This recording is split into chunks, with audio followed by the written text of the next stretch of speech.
एक आदमी भीड़ में से आता है और एक कार्ड उठाता है। तब ब्रिज टेंशन में होता है और तभी वो आदमी टेबल पे कार्ड रख देता है। वो कार्ड दुरी होती है और मालिक का आदमी 9,000 जीत जाता है। लेकिन ब्रिज के पास पूरे पैसे नहीं रहते देने के लिए, तो वो कुछ अपनी सेविंग्स जो उसने होटल वाले के पास रखी होती है वो निकालता है और कुछ होटल वाले से उधार लेता है। इस तरह वो टोटल 9,000 देता है। लेकिन जब वो ईमानदारी दिखाते हुए 900 रुपए जो बेट लगाई थी वो वापस करने के लिए तैयार होता है, तो मालिक का आदमी बोलता है, इतना ईमानदारी करेगा तो डूब जाएगा एक दिन। ब्रिज को टेंशन होने लगती है। अब ब्रिज और उसका भाई जिनु सेठ के पास जाते हैं उसका पेमेंट करने के लिए। जिनु सेठ को पहले से पता होता है कि 9,000 का घाटा हुआ है। ब्रिज के पास देने के लिए पूरे पैसे नहीं होते। ब्रिज उसे बोलता है, मुझे धंधा बड़ा करना है। वो जिनु सेठ से और पैसे मांगता है और अपना पूरा प्लान समझा देता है। जिनु सेठ ब्रिज की हिम्मत देखकर मान जाता है। अब ब्रिज एक नई जगह पर अपना धंधा शुरू करता है। सबको लगता है कि ब्रिज का धंधा बंद हो गया है, लेकिन तभी दगडू आता है। दगडू बोलता है, धंधा बंद नहीं हुआ, बल्कि और बड़ा हो गया है। वो लोगों को नया ठिकाना बताता है। अब हमें दिखाया जाता है वो मटका, जहां से मटके का खेल शुरू होता है। असली धंधा अब शुरू हुआ है। ब्रिज अब अपना धंधा और बढ़ाना चाहता था, तो वो अलग अलग जगहों पर गया, जैसे बॉम्बे की कॉटन मिल्स और कॉलेजेस। ब्रिज ने अपने धंधे में अलग अलग बदलाव किए। तभी हमें पता चलता है कि ब्रिज के घर खुशखबरी आई है। उसे एक लड़का हुआ है जिसका नाम रखा गया अनमोल। दगडू खुशी में बोलता है, भाई ये बच्चा अपने साथ लक लेकर आया है। ब्रिज अपनी वाइफ को सोने के कंगन तोहफे में देता है।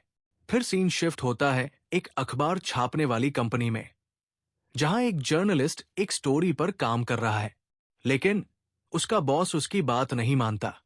तभी कंपनी का एक वर्कर उस जर्नलिस्ट को एक बड़ी रियलिटी बताता है। अमीर लोग तो घोड़े पे बेट लगाते हैं और हम गरीब लोग मटके पे। वो जर्नलिस्ट तुरंत एड्रेस लेता है और उस लोकेशन पर निकल पड़ता है जहां मटका खेला जाता है। वो वहां जाता है ताकि अपनी नई और धमाकेदार स्टोरी बना सके। लेकिन एक मुश्किल थी। कंपनी वालों का पगार कम होने की वजह से शुरुआत में कोई नहीं आता। घर लौटने के बाद ब्रिज परेशान बैठा होता है।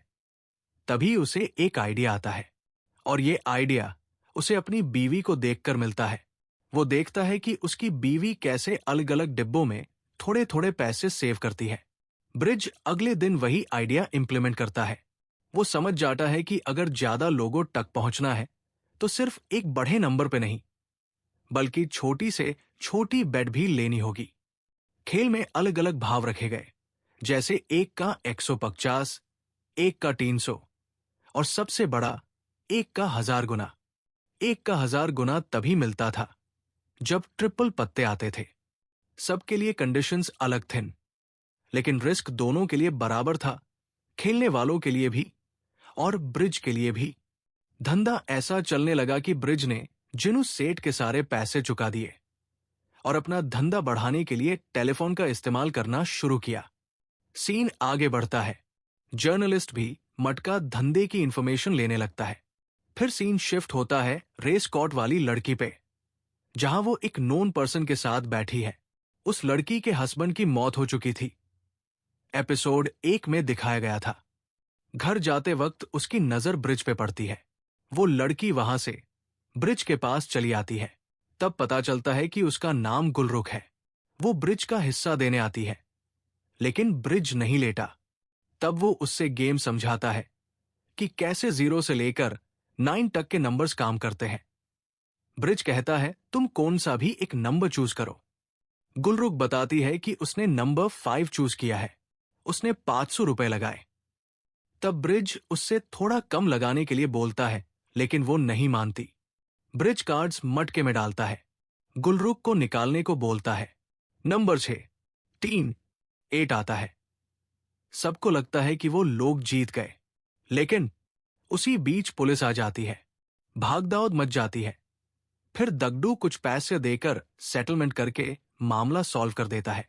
उसी वक्त एक आदमी ने 200 रुपए लगाए थे जोड़ी पे, जिसका 300 के हिसाब से 18,000 रुपए बन रहा था। ब्रिज को टेंशन होती है, लेकिन वो अपनी ईमानदारी से उसे पूरे 14,000 रुपए देता है और बचे हुए 4,000 रुपए अगले दिन देने का वादा करता है। जब ब्रिज पैसे देने के लिए परेशान होता है, तब गुलरुख बोलती है, मेरे से ले लो। ब्रिज उसकी मदद लेने के लिए तैयार हो जाता है। सीन शिफ्ट होता है जर्नलिस्ट पे। वो उदास है क्योंकि उसकी स्टोरी छाप नहीं रहे। तब उसकी माँ उसे बोलती है, तुम कुछ ना कुछ तो करोगे। उसे याद आता है कि बचपन में भी वो ऐसा ही था।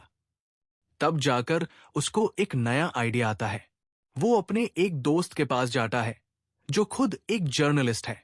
वो उसे अपनी स्टोरी छापने के लिए बोलता है। उसकी फ्रेंड तैयार होती है स्टोरी पब्लिश करने के लिए। अगले दिन स्टोरी पब्लिश हो जाती है। यूनियन पार्टी वाले लोगों को चंदा नहीं मिलता और इसकी वजह ब्रिज का मटका है।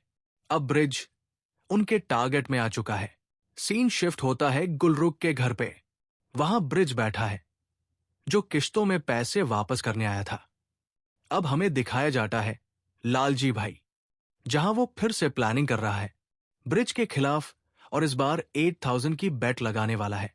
लालजी का आदमी आता है, पर ब्रिज सोचता है कि बेट लेनी है या नहीं, क्योंकि अगर वो ये बेट हार जाता है तो उसे सिंगल नंबर का 4,000 का 150 गुना 6 लाख होता है। ट्रिपल पन्ना आया तो 1 का 1,000 गुना यानी 4,000 का 40 लाख रुपए। रिस्क बड़ा है, पर ब्रिज पीछे नहीं हटा। ब्रिज वो बेट ले लेता है, वो पीछे नहीं हटा। बाद में वो अपने कनेक्शंस को कॉल करता है और पार्टनरशिप में खेलने का मशवरा देता है, लेकिन कोई तैयार नहीं होता। सब मना कर देते हैं। तब आखिर में वो जिनू सेठ को कॉल करता है और जिनू सेठ इस पार्टनरशिप के लिए तैयार हो जाता है। और अब दिन खत्म होने पर जब ब्रिज अपने घर जाने के लिए निकलता है, तभी रास्ते में यूनियन पार्टी वाले उसे घेर लेते हैं। खतरा उसके बिल्कुल सामने खड़ा है और यहीं पर यह एपिसोड खत्म होता है।